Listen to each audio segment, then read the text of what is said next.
Hello friends, I am Luigo the Barber, also known as Maker Maniac, and today we are on the 6th part of the workbench, the table saw stand. Let's build it together.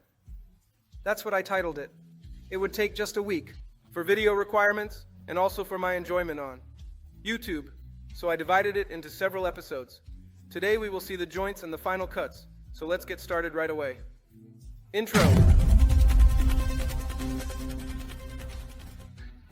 The red and label from Elephant. I'll leave the links in the description in case you want to buy it.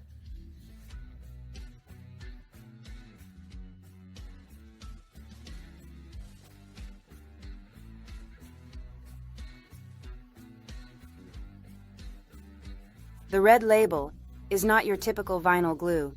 It is exceptionally strong and adheres remarkably well to a variety of surfaces, unlike other glues that might leave a mess or not hold as firmly. The red label ensures a clean and efficient application process. I would say, without any waste, we are ready for our gluing. This glue is particularly favored by professionals and hobbyists alike for its reliability and ease of use. Now, I'm going to get a sponge to clean the glue. This step is crucial to ensure that no excess glue remains, which could affect the final appearance and strength of the bond. However, I'll skip showing this step in detail as it's unnecessary for the demonstration, and then move on to details. It's important to note that while cleaning the glue, you should use a damp sponge and gently wipe away any excess. This ensures a neat finish and prevents any potential damage to the surfaces you use. Once the cleaning is done, we can proceed to the next step, which involves allowing the glue to set properly. This usually takes a few minutes, depending on the amount of glue used and the materials being bonded. During this time, it's a good idea to prepare any additional materials or tools you might need for the next part of your project. By the time the glue has set, you'll be ready to move on to the next phase with confidence, knowing that the bond is secure and the surfaces are clean. We are ready to unpack our frame. As you can see, I placed it here because in the evening I put the car inside. I leave everything glued. Now let's prepare the other 4 supports, which are these here. 1, 2, 3, 4. We will cut these 4 pieces that will be central, where the height of the table saw will go. We will see where to place it later. First, I will make the joints. They are exactly 10 centimeters shorter than the side ones, which is the height of the leg. As you can see here, the total height is 910, and this one is 810, exactly 10 centimeters, which is the height of the leg. It's all very simple. To put it even more simply, when we have all 4 pieces cut to the same size, we will take this measurement of the leg, so we will already make the cut, leaving the leg aside. Then we will measure the extra part and cut off the excess. Since I found some knots during the excavation, it's very difficult to know the pair, so I use another method. I use the blade directly. Now I'll show you.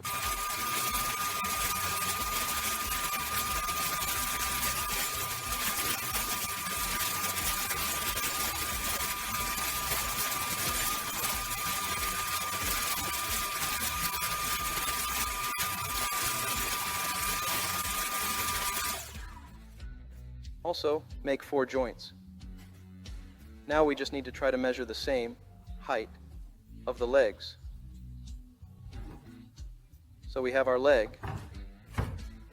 We have the other thickness that we align perfectly.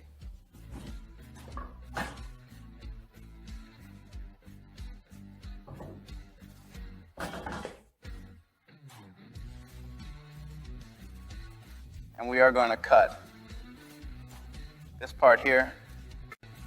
The thickness to be cut is very short and tall, almost 8 centimeters, a bit less, which is the maximum height of the blade. I want to avoid it getting stuck between the blade and the parallel guide, so I have added this thickness that will help me. once the cut is made, to have the piece free and to release it from the blade and the parallel guide.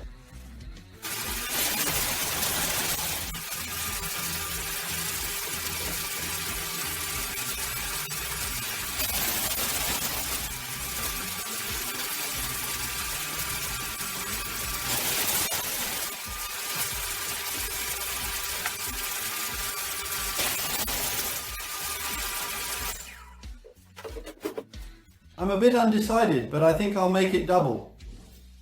It would become a nice, significant expression. Too much. But this way I think it's too little. I don't know. It should be the classic 1.8. I've got the tape measure. It must be approximately 18 mm. In fact, it is 18 mm. 18 would make 36. Quite a thickness. But if I had to use a clamp, some dogs, to make my pins, it would be ideal. A thick thickness. We're at 34. There's also a bit of a bevel. 34.1. 34.1. I was thinking that doing it at 34.1 is really very difficult, especially because it has anti-vibration feet, bamboo, and saw. So I keep it a bit lower because I can always raise it later, but not lower it. Let's indeed actually make it 33.8.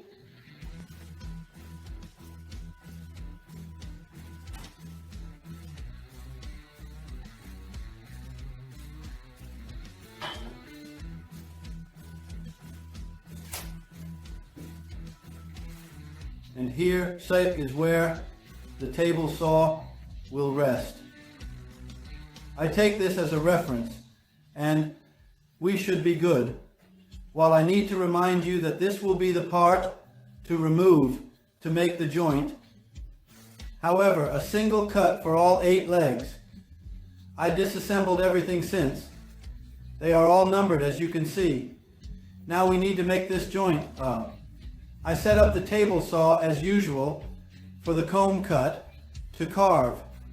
Then I will do a cleanup, which will be these cuts here. And then I have the last cuts on top that we will see later. No, and here is where the table saw will rest. I take this as a reference, and we should be good. While I need to remind you that this will be the part to remove to make the joint. However, a single cut for all 8 legs. I disassembled everything since. They are all numbered, as you can see. Now we need to make this joint. I set up the table saw as usual for the comb cut to carve. Then I will do a cleanup, which will be these cuts here. And then I have the last cuts on top that we will see later. Go!